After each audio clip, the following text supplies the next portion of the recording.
მოგესალმებით, ჩემო არხის მაყურებლებო, დღეს არის 31 მარტი, დღეს ზვიად გამსახურდია დაბადების დღეა, პირველი და ერთადერთი პრეზიდენტი, რომელიც 36 წლის უკან ძალიან დიდი როლი ითამაშა ბატონმა ზვიადმა საქართველოს ფეხბურთის საბჭოთა კავშირში, რომელიც ჩვენ არ ქონდა არანაირი შანსი, რომ დამოუკიდებლად გვეთამაშა ტურნირებზე და ასე შემდეგ, ძალიან დიდი როლი ითამაშა და ყველა იმ სპორტსმენმა უნდა იცოდეს, რომ მხოლოდ და მხოლოდ მისი დამსახურებით დღეს საქართველოს ნაკრებით ჩვენ ვთამაშობთ, ეს არის სწორედ ზვიად გამსახურდია პირველი პრეზიდენტი და ერთადერთი.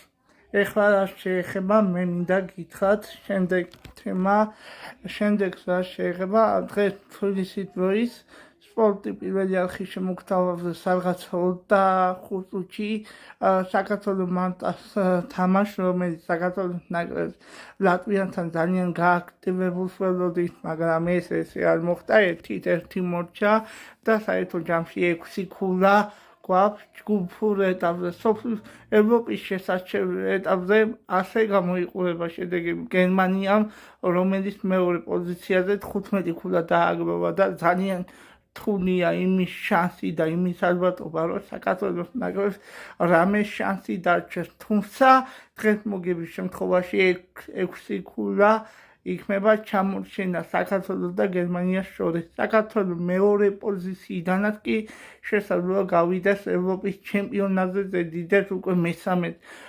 რამას ფანაზე საკმაოდ კარგი სტატისტიკა აქვს, ჩვენ თუ ვიტყვით უკვე ზედიზედ შანსი აქვს, რომ მესამედს გაიყვანოს საქართველოს ნაკრები ევროპის ჩემპიონატზე და კვალიფიცირდეს ჩვენი ნაკრები.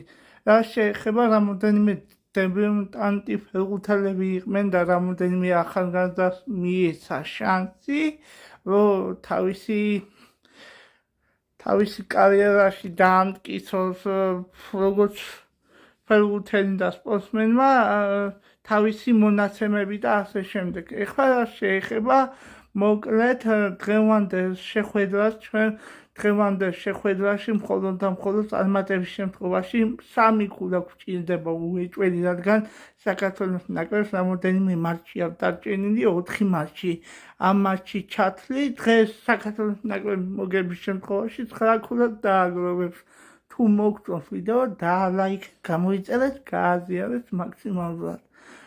მადლობა მოსმენისთვის.